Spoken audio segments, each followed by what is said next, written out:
Muchas gracias por acompañarnos, al doctor, también doctor Itzel, por todo el acompañamiento. Al maestro Rogers, híjole, en la verdad, es algo importantísimo y más para la comunidad sorda, todo lo que nos acaba de explicar, todo lo que nos sabe en este momento. A ver, por ejemplo, ahí estamos hablando de algunas personas, la comunidad, la sección de jóvenes en la Federación Mexicana de Sordos, el presidente de la Federación Mexicana de Sordos, Rodolfo. Y tenemos diferentes maestros, por ejemplo, usted nos conoce algunos y cómo nos estamos beneficiando de todo lo que usted nos está enseñando. Por ejemplo, ahorita en cuanto a la política lingüística, en cuanto a la interpretación que se está haciendo con el sistema de signos internacional y, y este grupo de 23 que al final está adquiriendo importancia. En cuanto a por ejemplo, la Federación Mexicana del Deporte aquí en México, este,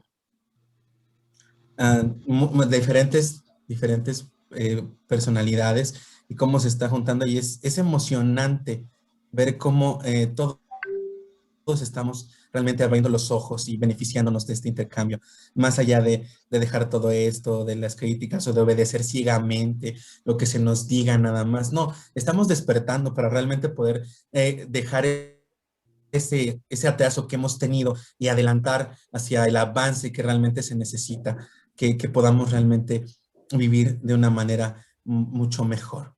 Es algo que apreciamos mucho, por ejemplo, en el caso del doctor Rogers, los porcentajes, que sea la segunda lengua, que la Constitución lo marque, el alzar la voz en base a lo que la Constitución dice, eso da mucho. Por ejemplo, las universidades y los maestros sordos en Brasil, es algo que nosotros tenemos sed de eso, de esos conocimientos, de esa experiencia, para poder realmente seguir avanzando, expandir nuestros horizontes y llegar a la profesionalización.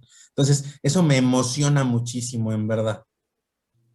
41 personas sordas y todos ustedes nuestro maestro. Tengo muchos compañeros y está enseñándonos mucho en la clase para la formación de intérpretes sordos. Entonces, eso es un certificado expedido por una universidad, así que al finalizar, pues se va a ir dando eso y nosotros ahora nos toca compartir ese aprendizaje para el desarrollo. Así que muchísimas gracias por todo lo que nos enseña, por lo que está compartiendo nosotros en la formación para intérpretes y pues que realmente es algo que nosotros necesitamos para profesionalizar. Olvidándonos del pobrecito, de que todo tiene que ser fácil. No, es un esfuerzo colectivo para alcanzar la verdadera inclusión. Entonces, muchísimas gracias, en verdad, que estuvo con nosotros en este coloquio internacional y la Agenda 2030. Entonces, de verdad, muchísimas gracias por aceptar la invitación. Le envío un abrazo muy fuerte. Adiós.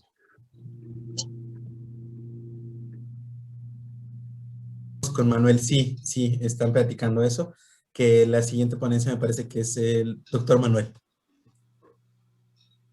Dejamos a la doctora Itzel, nos comenta el licenciado Hermes.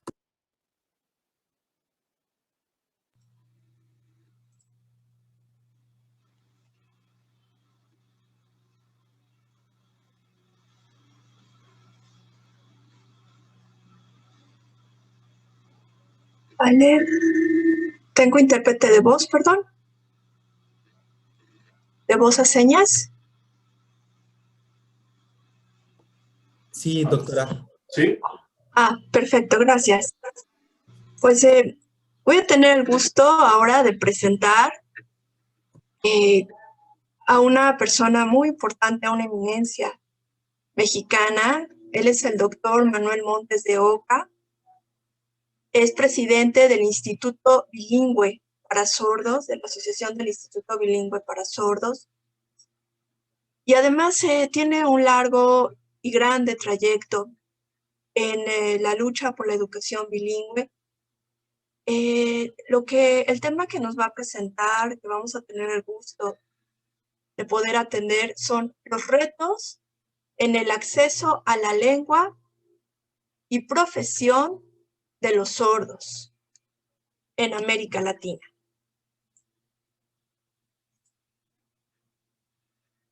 Pues muy bien, muy bienvenido, doctor Víctor.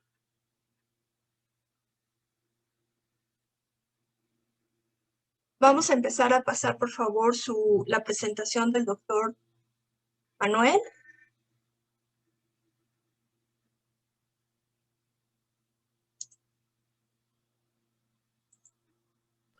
Está comentando el licenciado Ernesto si se pudiera poner al doctor Manuel destacado para que podamos verlo. Vale. Okay. Gracias. Y creo que no han presentado todavía su presentación. Ahora yo la pongo. Usted comienza, doctor, y enseguida comparto la pantalla.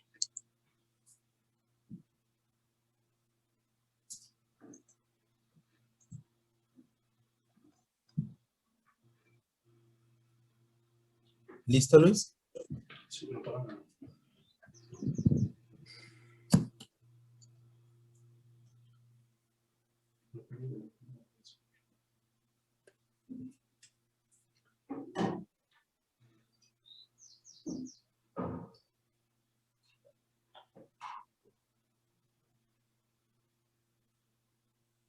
Esperamos a que esté la presentación.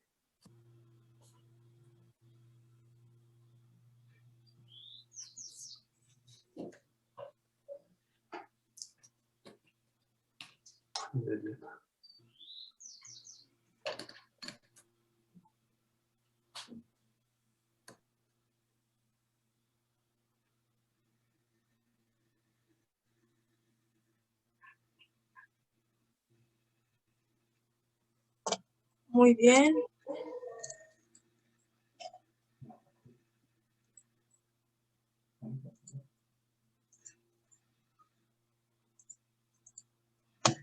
Vale, aquí es.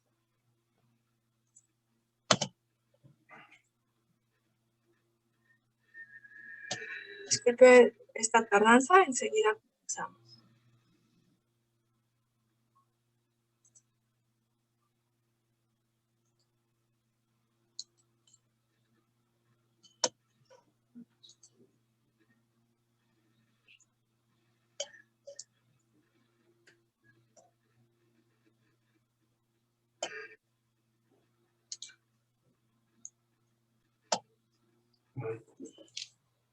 Adelante.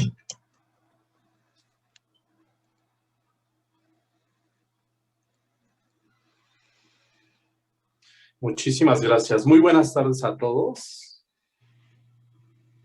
Gracias a Itzel y Ernesto Escobedo por la invitación. Quiero agradecerles también al coloquio internacional. Realmente el tema que tocaremos el día de hoy, personas sordas en la discapacidad y en aspectos lingüísticos. Iniciaré con una breve historia que realmente me llega a mi mente. Realmente es normal para mí.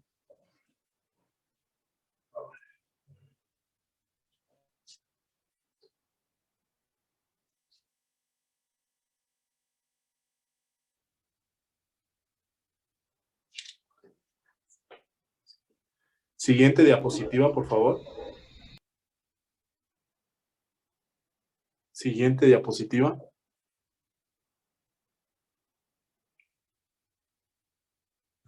Perdón, ¿no pueden ver que estoy pasando las diapositivas?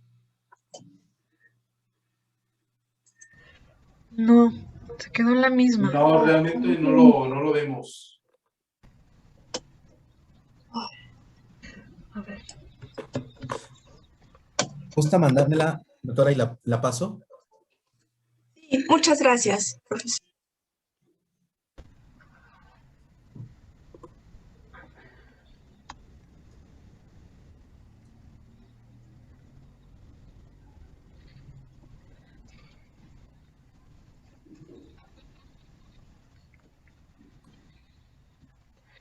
Está en el WhatsApp grupal. Ok, ahorita la paso. Gracias.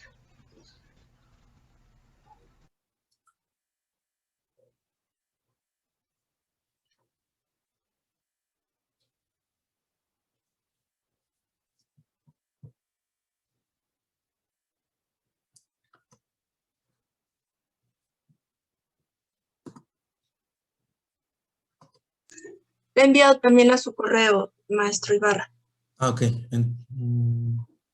Más fácil ahí para no estarla buscando en el chat. No me ha llegado al correo todavía.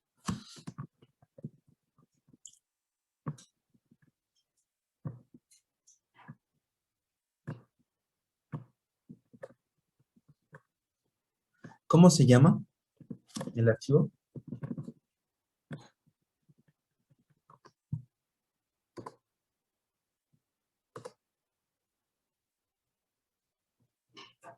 Se llama Persona Sorda, maestro.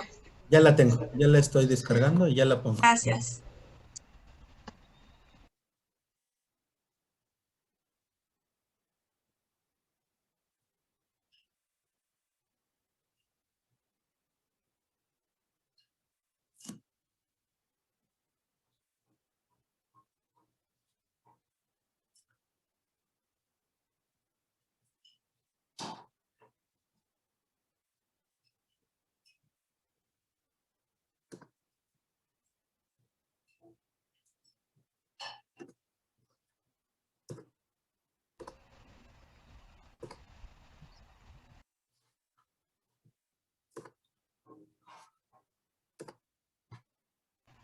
Si puedes reenviar, ahí está. Perfecto.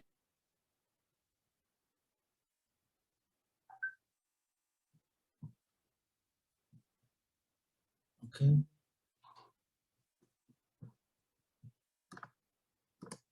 ¿Continuar? Ahí está. ¿Me puedes regresar a la primera diapositiva, por favor? Ok. Realmente, bueno, me presento. Soy el doctor Víctor Manuel Montes de Oca. Pero en todo el mundo me conocen como Manolo.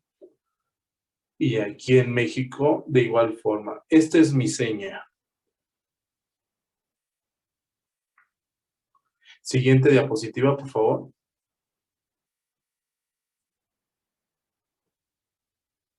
Hay dos comparaciones en la discapacidad. En un enfoque es discapacidad, pero anteriormente realmente no estaba lo que era el enfoque lingüístico, simplemente era el enfoque de discapacidad. En repetidas ocasiones siempre se veía en México y es por ello que después aparece la lingüística y es por ello que ahorita les voy a explicar la diferencia.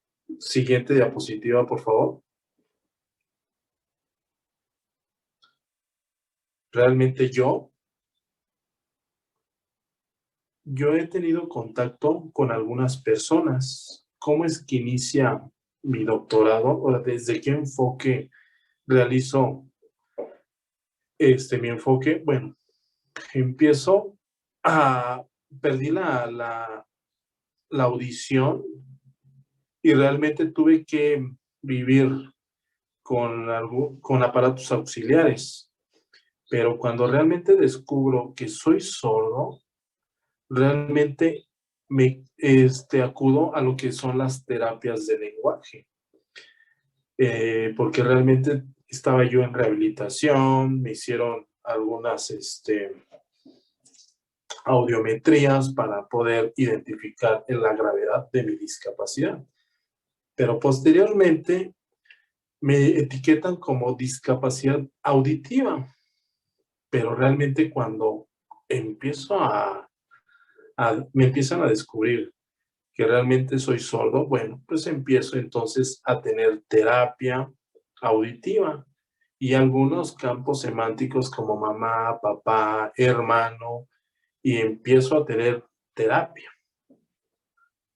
Y es por eso que también empiezan a darme terapia de lenguaje, algunos ejercicios que me hicieron articular también para lo que es los fonemas.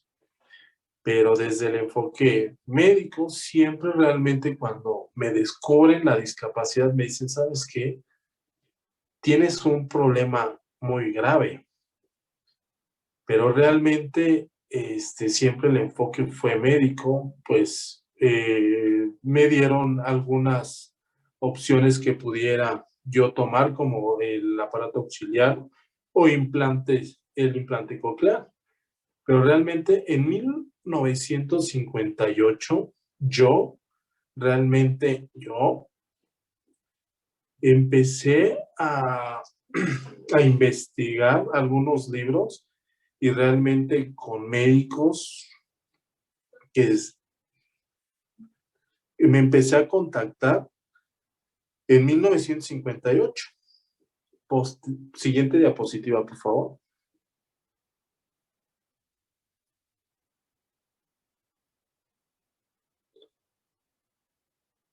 Descubrí realmente dentro de los libros, en la ley, en los niveles lingüísticos que habían, realmente empecé a frecuentar a varias personas en toda la República Mexicana, pero después fui empezando a descubrir, no al 100%, pero sí tuve encuentros con algunas personas. El 18% era usuaria de la lengua de señas, pero más sin embargo también era personas oralizadas y realmente la comunicación era bimodal. El 2% de los sordos eran sordos que usaban la lengua oral. Pero yo inicié conociendo y frecuentando a personas, pero realmente lo que sí no conocí fue la lengua. La lengua no la conocí, pero sí frecuentaba constantemente a varias personas sordas, pero las señas no las usaba, simplemente era la mímica, la articulación de rasgos no manuales, pero más sin embargo, fue con el tiempo que empecé a detectar lo que es el lenguaje manual, pero realmente no tenía conocimiento de ello todavía. Pero empecé a investigar, siguiente diapositiva, por favor. Realmente detecté en varias personas en el 2021, no, antes de 1958 a 1994. En todo ese proceso me di a la tarea de investigar y realmente vi que era muy bajo, era muy bajo el nivel educativo de los sordos, porque realmente no había recursos. Realmente los padres de familia no contaban con los recursos para poder apoyar a sus hijos y pudieran acceder a la educación. Al terminar la primaria, realmente empecé a ver que los alumnos terminaban la primaria, pero ese era el nivel máximo que podía llegar un sordo. Posterior a ello, pues se incorporaban a lo que era la vida laboral. Ahora, el alumno que terminaba la secundaria, el porcentaje era muy bajo. Y realmente de la secundaria veía que muchos no podían tener el acceso a nivel medio superior o superior. Pero realmente, pues era complicado, porque pues la mayoría de los padres de familia realizaban sus actividades escolares de los alumnos y realmente no había un aprendizaje. Pero ya a nivel superior vi que era un número muy reducido, del 58 al 94. Esa es la experiencia que yo empecé a detectar. Después del 94, pues realmente ya no tuve ese acercamiento. En toda la República Mexicana realmente el porcentaje es bajísimo. Y tuve la oportunidad de poder recorrer varios estados de la República. Ahora, ¿quién realmente terminaba sus estudios superiores? Realmente eran bastante pocos. Realmente yo fui el único de 5 personas. Pero bueno, cuando realmente yo empiezo a frecuentarme con sordos, me di cuenta que realmente no tenían la experiencia. Simplemente era la costumbre de memorizar, memorizar, memorizar. Pero no entendían el significado. Y realmente eso fue algo espantoso para mí. Pensé e imaginé que realmente tenían claro todo, pero no. Porque el problema es que no tienen ese acompañamiento la comunidad de sordos cuando realmente terminan sus estudios superiores. Porque realmente siempre es la imposición que se les pone es la escritura y lo que es la terapia de lenguaje. Realmente, pues, antes se usaba otro método, pero ahorita realmente se transforma, a lo mejor ya después de 94, pues ya se utiliza un poco más lo que son los aparatos auditivos.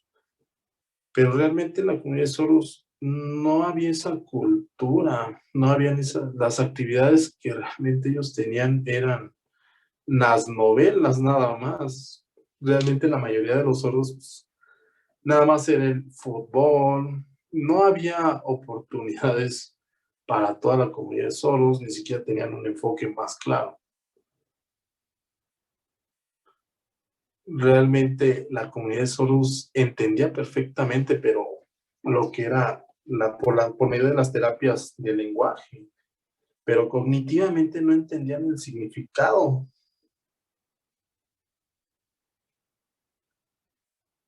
Tuve un amigo que fue una persona oralizado, muy experto, que realmente sus padres no tuvieron en la posición, simplemente era así como llegar y platicar con los papás, los padres de familia, pero sin embargo el niño sordo se aburría, realmente no hacía ninguna actividad. En ese entonces no existía la tecnología, no existían los centros de entretenimiento como la televisión, pues realmente, pues solamente el niño sordo veía las carcajadas, pero no entendía. Era una problemática bastante fuerte. Y simplemente la educación que tenían pues, era la terapia del lenguaje. Eran personas oralizadas, pero más sin embargo no eran personas que recibían de cierta forma apoyo o ayuda. Entender el significado de muchas palabras, de muchos campos semánticos, realmente era complicado. Ahora, no tenían ni siquiera comunicación. Lo que yo comparto es de 1958 a 1994, realmente, si recordamos todos, no contábamos con la tecnología. Ahora, los traslados eran súper lejos y muy lento. Siguiente diapositiva, por favor.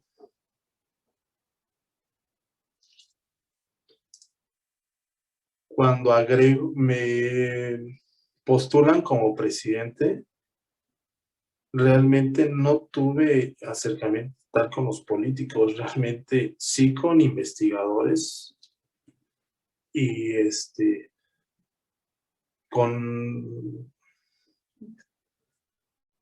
dentro de mi experiencia, realmente la lengua de señas Yo tenía acercamiento como, por ejemplo, con abogados, pero la comunicación era muy distinta. No era realmente en lengua de señas, pues no teníamos una comunicación como acertada. Cuando me delegan a mí la presidencia, estuve viendo cuál era el objetivo. No había muchos objetivos a seguir, pero realmente me puse a pensar. Pero yo le agradezco mucho al expresidente Jaime Rosario, que su seña es esta. Ella fue, o él fue la persona que realmente viajó a conocerme. Y realmente es una persona famosa. Él es doctor, el doctor Geraldine. Y esta es su seña, de Jekyll Anderson. Y más, sin embargo, también con Henry Mejía, él fue el director de América del Sur, no de América Latina, sino simplemente de América del Sur. Y él fue quien realmente me dio todos los conocimientos. Realmente yo lo observé, simplemente lo observé. Él era un médico famoso, sociólogo, que tenía investigación enorme. Él estuvo también, fue catedrático de la Universidad de Gallaudet y fue quien impulsó o fundador de la educación del sordo. Fue quien compartió, pero más sin embargo, yo sí le agradezco mucho a Jerker Anderson. Le agradezco muchísimo porque él fue quien realmente tuve muchas enseñanzas. No fue nada fácil, pero bueno, regresé nuevamente a México y realmente fue un panorama oscuro para mí. Pero bueno, inicié trabajando en 1995. Desde el 1990, un año antes y después, un año después, en el 95. Siguiente, por favor.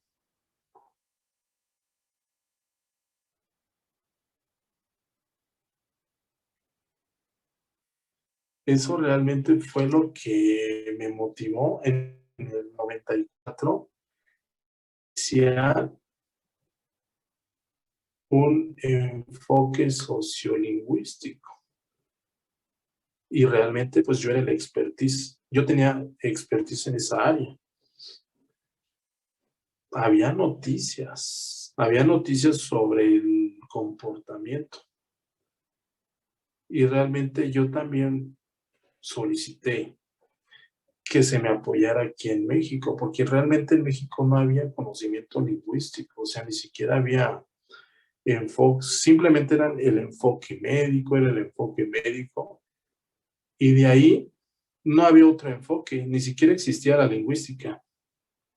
Pero pensé que aquí en México necesitemos que hay impulsar un poco el enfoque lingüístico, ya que la comunidad de sordos pues no tienen ni siquiera conocimiento de ello, porque apenas ingresan o pueden egresar de primaria o secundaria.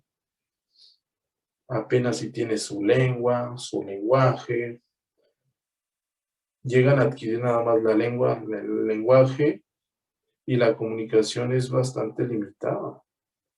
Pero realmente me di a la tarea de explicarles, pero realmente era algo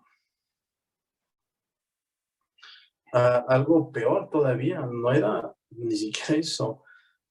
Empecé a detectar que nada más todos se enfocaban a la oralización y no había esa costumbre de poder tener otro panorama más amplio, sino simplemente era el enfoque médico, ya que pues no se tenía todavía conocimiento lingüístico, no se tenían otras perspectivas donde pudiéramos a lo mejor poder desarrollar un debate, pero sí había una controversia muy fuerte porque todos querían enfocarse al ámbito de salud, pero era imposible. Realmente yo nada más, era algo que yo nada más miraba, no tenía actividades, no teníamos actividades, no teníamos acceso a nada. Pero realmente las funciones del lenguaje y los poderes fueron diariamente muy fuertes hasta que empezamos a abrir brecha. Pero gracias a la comunidad de sordos que me apoyó y apoyó el enfoque de la lengua de señas mexicana. Y así fue como empezamos a avanzar. Pero la lengua de señas mexicana fue nuestro parteaguas para poder tener una comunicación y tener un avance cognitivo más fuerte. Y creo que ese fue lo que... Siguiente, por favor.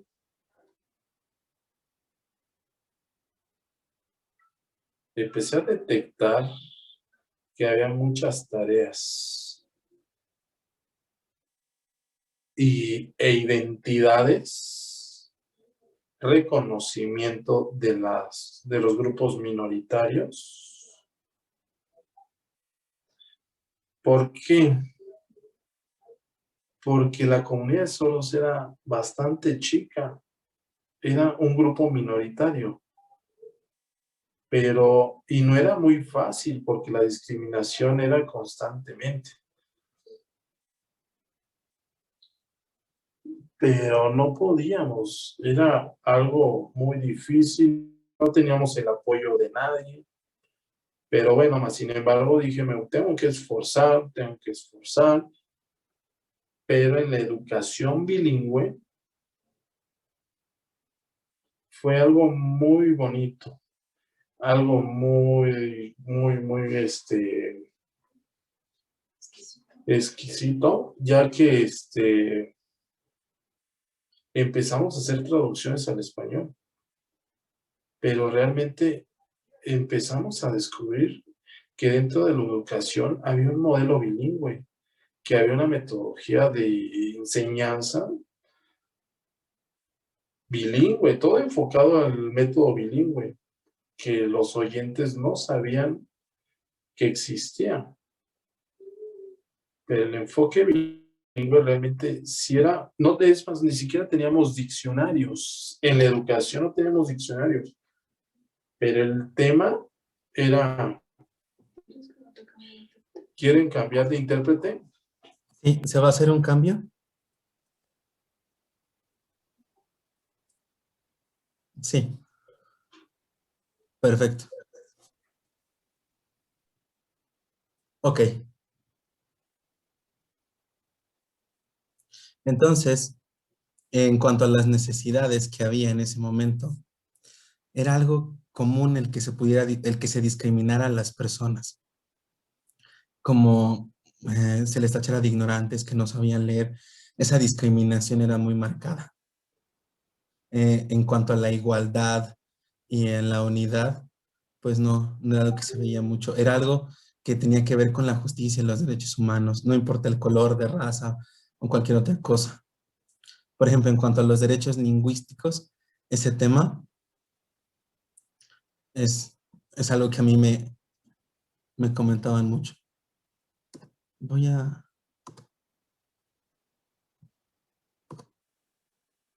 Permítanme un momento. Ok. Era algo que se dejaba más a la deriva. Pero en cuanto fui acostumbrando, me fui adquiriendo esa confianza para utilizar la lengua de señas, en la lengua de señas mexicana. Eso me dio la fortaleza para acceder, para ver que tengo derecho a mi cultura, tengo necesidades y requieren ser atendidas. Por ejemplo, el poder comunicarme con los sordos, atender sus necesidades. Por ejemplo, algo que tiene que ver con la canción, o cómo me siento, si estoy triste, si estoy alegre, y poder expresar esas emociones, el enojo incluso. Pasamos a la siguiente.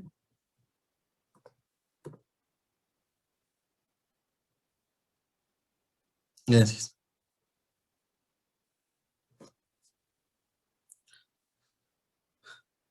Son 24 años.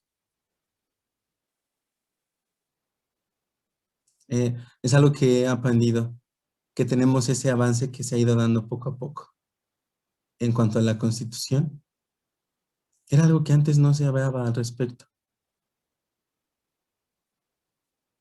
Por ejemplo, en cuanto a lo que es la biculturalidad, era algo que no se decía. Fue a raíz de las peticiones que realmente se empezó a desarrollar esta parte. Todos juntos como personas sordas nos sumamos a este esfuerzo para que realmente se hiciera la revisión y en el artículo 4 de la Constitución que se dejara de pensar que los sordos estaban enfermos o que tenían la cabeza dura o algo así, no, que todos somos iguales. Ahí la ley, al modificarse, fue un alivio. Por ejemplo, cuando la ley ya se puso, cuando se aprobó la iniciativa de la ley, el proyecto de ley,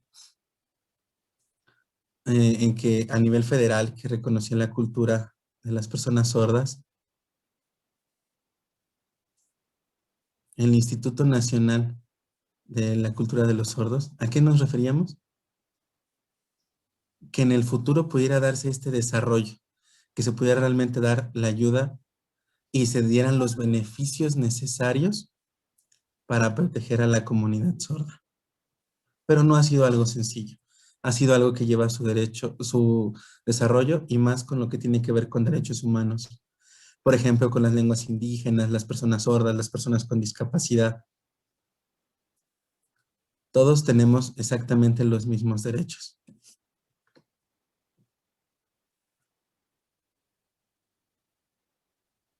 Ahí nosotros podemos ver, hemos estudiado, investigado, nos han ayudado algunos compañeros sordos, algunos oyentes, y hemos trabajado en conjunto, cooperando unos con otros, y hemos identificado algunas cosas. Por ejemplo, la LSM tiene muchas variaciones, y hemos encontrado esa parte. Algunas cosas son como contradictorias. Por ejemplo, en cuanto al LSM y a la SL, vemos que hay algunas diferencias. Por ejemplo, en el sur se utiliza menos y a veces, por ejemplo, si vemos el grado de comunicación, por ejemplo, es en cuanto a las deficiencias que puede haber, podemos ir focalizándola en base a esas regiones. Por ejemplo, agua, papá, mamá, todos la dicen igual, pero otras señas no son iguales. Por ejemplo, Juárez, primero, nombre, Alameda, la seña de Alameda, y va habiendo diferencias en las regiones. Por eso es que la lengua de señas va teniendo regionalismos y ahí podemos ver algunos. Y no es algo que podamos quitar, es parte de sus costumbres, es parte del respeto y por eso se consideran regionalismos dentro de la misma lengua. No podemos votar, no podemos hacer un cambio, eso no es algo sencillo, porque se han acostumbrado así dentro de esas regiones, es parte de su lingüística, de su lenguaje, y va viendo estas pequeñas variaciones. Es lo que vemos, por ejemplo, hermano, primo, he encontrado algunas.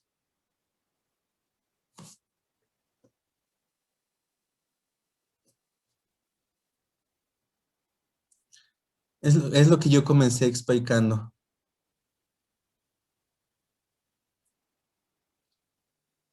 Era imposible en algún momento el acceso. Por ejemplo, en lo que respecta a la escritura, a la lingüística, a la lengua, por ejemplo, algo tan sencillo como eso, la lengua tiene que ver con el órgano que nosotros reconocemos como lengua. Entonces, no es una lengua, porque no la usan, no, es un idioma. Y entonces, eso fue uno de los trabajos que fuimos desarrollando desde el principio y que poco a poco nos acostumbramos en todo México, en diferentes puntos, a darle atención.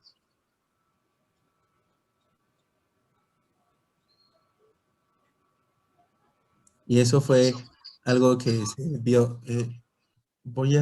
Por favor, en cuanto a la lingüística. Pero gracias al diputado que nos apoyó en ese momento con diferentes cosas y nos dio el apoyo necesario, se pudo alcanzar en un año aquí en la Ciudad de México. Pasamos a la parte de abajo.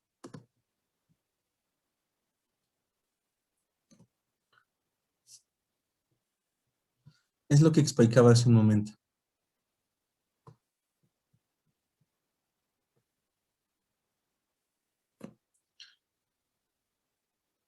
En cuanto a los derechos, por ejemplo, a la educación, es importante el reconocimiento a la cultura. México requiere esta parte, reconocer la importancia de la lengua de señas, que es la lengua oficial de los sordos. Y eso es algo de lo que hay que sentirnos orgullosos, que podamos compartir las ideas nuevas, que en la moda, el deporte, la comunicación sea cada vez más notoria. Por eso los invitamos a alzar la voz, a que se sigan explicando.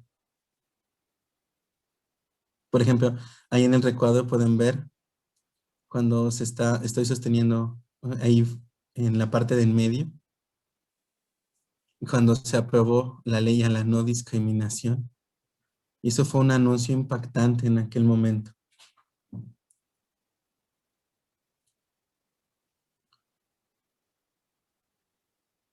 Por ejemplo, en cuanto a la política y todos esos avances han sido cosas que se han dado poco a poco y ha habido cierta resistencia, pero se han ido logrando las relaciones necesarias para poder seguir adelante.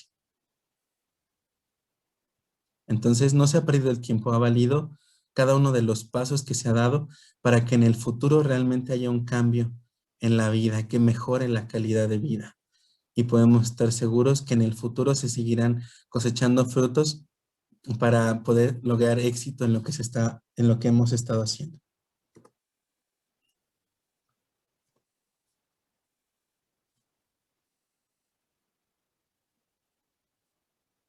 Algo que todos pensamos, por ejemplo, aquí en la Ciudad de México, y luego se ha ido dando en los diferentes estados de la República Mexicana, es el poder explicar algunas cosas, algunas dudas.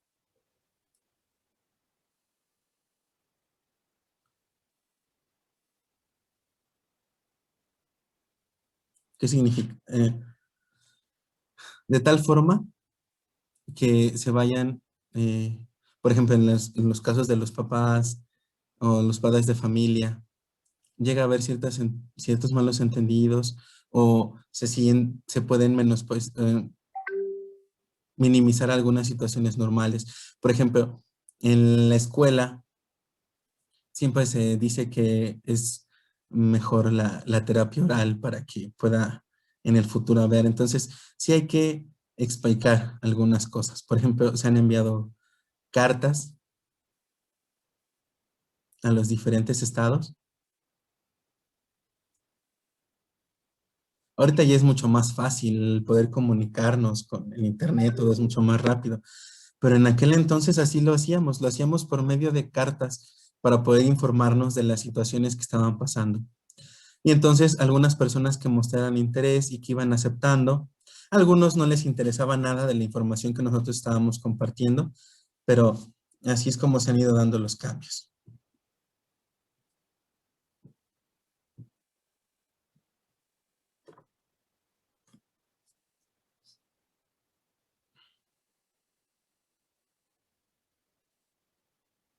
Ahí es, por ejemplo, el primer día, el 5 de marzo de 1999, 20 personas fuimos y nos expresamos, pero éramos poquitos. Éramos solo 20 personas.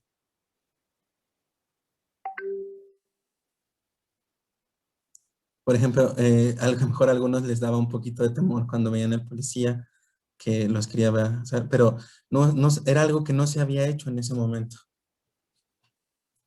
Estuvimos invitando a diferentes días, por ejemplo, en cuanto a la forma en la que se daban las protestas, y pues se tenía cierto miedo, qué tal si sucedía algo más o algo más fuerte. Pero fue ahí en el Zócalo, ahí estuvimos alrededor del Zócalo dando vueltas. 1 hora fue más o menos, con cierta pena. Los oyentes nos veían y sí era un poquito curioso, pero no era algo que teníamos que ignorarnos, era nuestro derecho el poder manifestarnos y alzar la voz en ese momento. Entonces, a pesar de cómo nos sentíamos, nos mantuvimos ahí. Y yo les preguntaba, ¿por qué tienen miedo? Pues es que nos va a agarrar la policía, nos pueden castigar. Entonces, fue cosa de explicarles poco a poco esta parte del poder alzar la voz por medio de las protestas. Ahora, en cuanto al 15 de marzo, ya vinieron 70 personas. Entonces, no importa, es algo que requirió paciencia de nuestra parte, seguir explicando la importancia de alzar la voz, de manifestarnos. Igualmente ahí en el Zócalo, otra vez dimos algunas vueltas como la vez pasada, la vez anterior. Y el 16 de marzo fuimos más, fue un grupo mucho más grande. Fueron 120 personas en el año 2000. Estuvimos contactándonos con personas de toda la República, explicándoles la importancia de que no debíamos quedarnos callados, de que, por ejemplo, en cuanto a la salud o diferentes autoridades, que era justo que se nos diera el valor a nuestra lengua, a la cultura, y fue algo que estuvimos explicando y diciendo mucho tiempo. Ahora, el 15 de marzo, y al final hubo muchos más. No, eso es algo verdad. Fueron 300 más las personas que estábamos manifestándonos allí, que estábamos explicando que queríamos nuestros derechos. En el 2002, ya poco a poco, en cada estado, se fueron haciendo lo mismo en cuanto a la hora, al lugar. A las 10:30 de la mañana se avisó a todos, se pasó la voz. Y en 2003 fue mucho más grande y hubo más manifestaciones en más partes. Ya no solamente fue algo centrado en la Ciudad de México, sino que sordos de otros estados igualmente el mismo día alzaron la voz y comenzaron también a movilizarse dentro de sus estados. Y entonces, eso hizo que muchísimas más personas, miles de personas, no tenemos una cifra exacta, pero fueron miles de personas en los diferentes puntos los que alzaron la voz. Y eso me hace sentir contento, porque eso puede generar el cambio y eso significa que los sordos están viendo y reconociendo sus derechos y es lo que más gusto me da, que se están quitando el miedo, que esa falta de conocimientos está cambiando por la información, por poder conocer mis propios derechos y poder hacer mis propias peticiones. Y así, cada día, cada marzo que ha pasado, que sigue igual, que sea en la memoria. Es conmemorativo para mí y para todo México. ¿Por qué? Porque se ha alzado la voz, porque se ha movilizado en cuanto a ropa, se ha apoyado. Y yo a lo que me refiero es eso.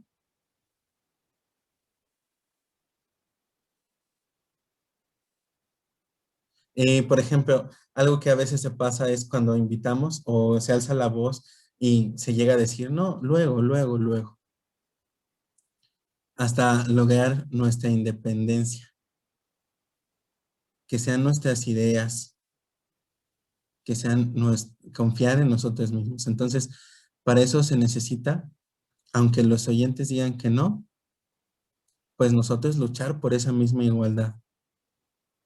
Porque pues también ellos tienen sus costumbres, tienen su forma, también van al Zócalo, piden la atención de la manera en que puedan. Entonces, es algo que podemos hacer. Vemos la siguiente diapositiva.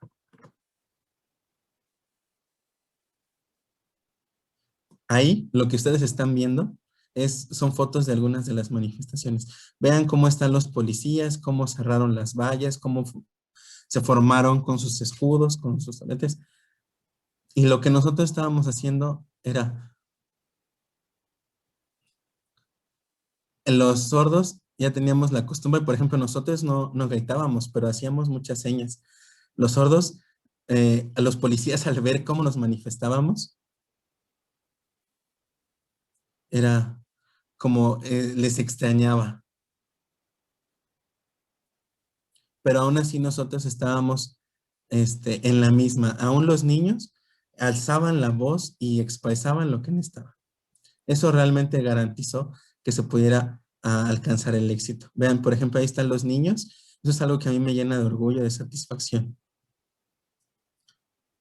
Y, por ejemplo, ahí se logra el reconocimiento constitucional, ese valor que realmente se tiene. Si ustedes pueden verlo, explica muy bien. Ahí se puede ver los lentes y cómo estoy en la foto en la parte izquierda arriba. Estoy parado, explicando y señando con determinación para poder realmente obtener nuestros derechos.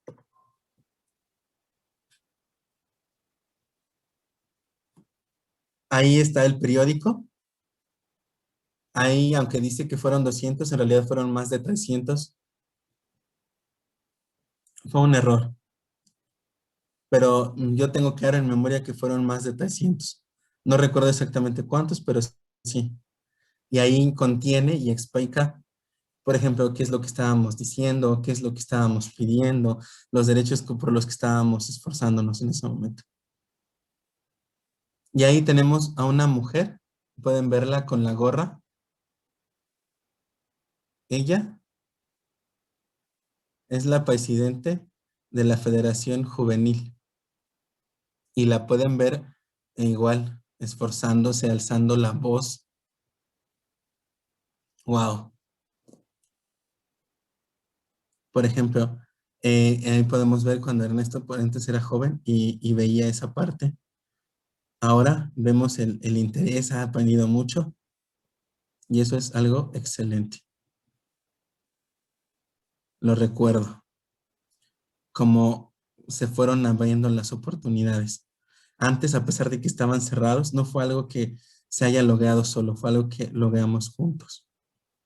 Por ejemplo, en la mesa de la federación se pudieron abrir esas puertas. Y a pesar de que fue un trabajo arduo, difícil, cansado, pues se logró.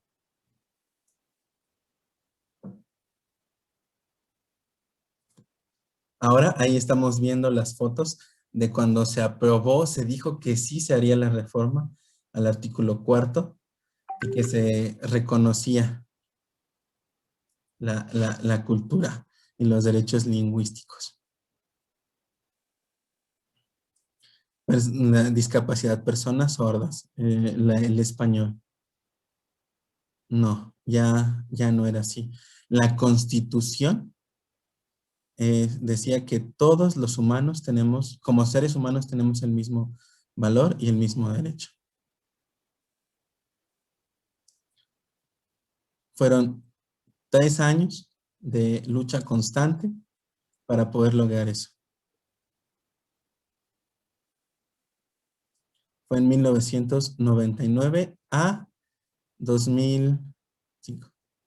Wow. La verdad. Todos felicidades porque alzaron la voz. Eso me hace sentir muy contento. Es en realidad el paso a una nueva vida, a una vida mejor, a una mejor comunicación, utilizando la lengua de señas de una manera libre, ejerciendo nuestros derechos, los de cada uno, sin importar a qué grupo o en qué región de México estemos. Eso ya no importaba. Pero ese fue el primer paso, fue lo que abrió las puertas. Fue algo en realidad muy, muy hermoso, muy, muy satisfactorio de poder ver ese avance, ese progreso de la comunidad sorda.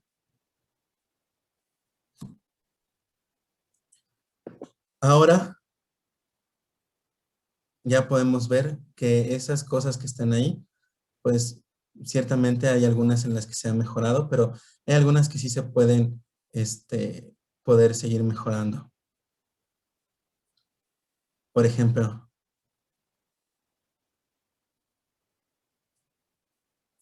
la parte de que los sordos puedan reconocer su lengua, su costumbre.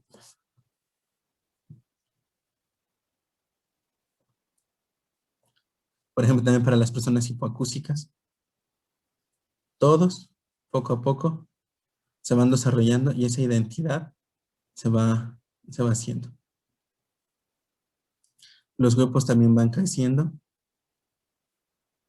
Y como vimos, por ejemplo, en cuanto a las lenguas indígenas, en español, todos y cada uno de ellos tienen diferentes idiomas.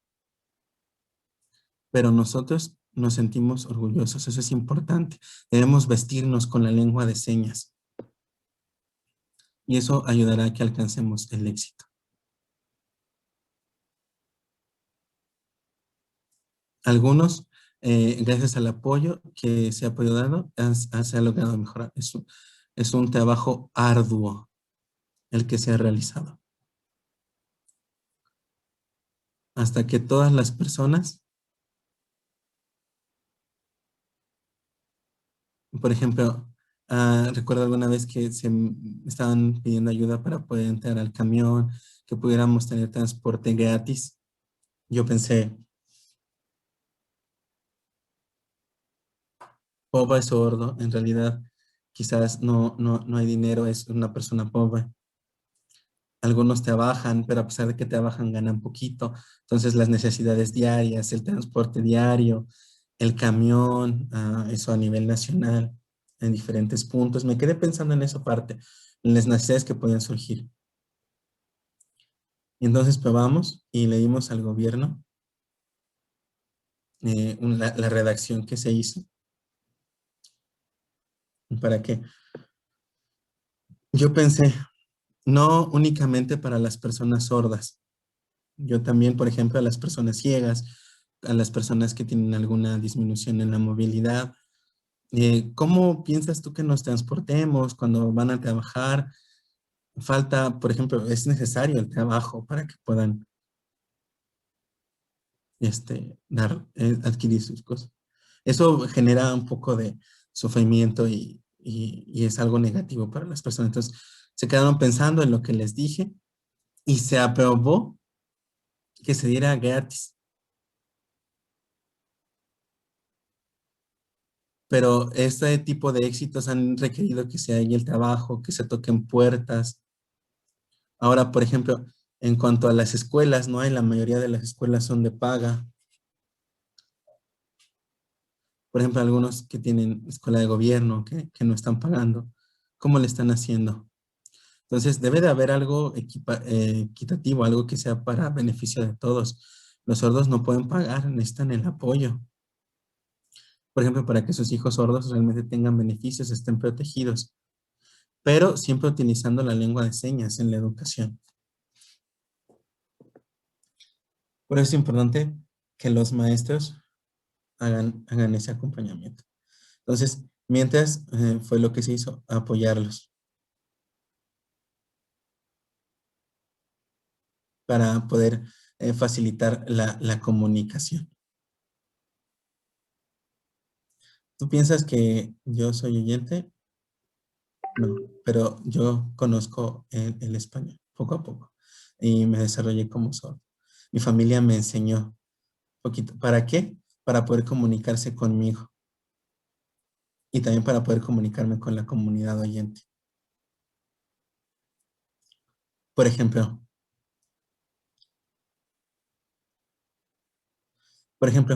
un bebé oyente, cuando va naciendo, ¿cómo le hace?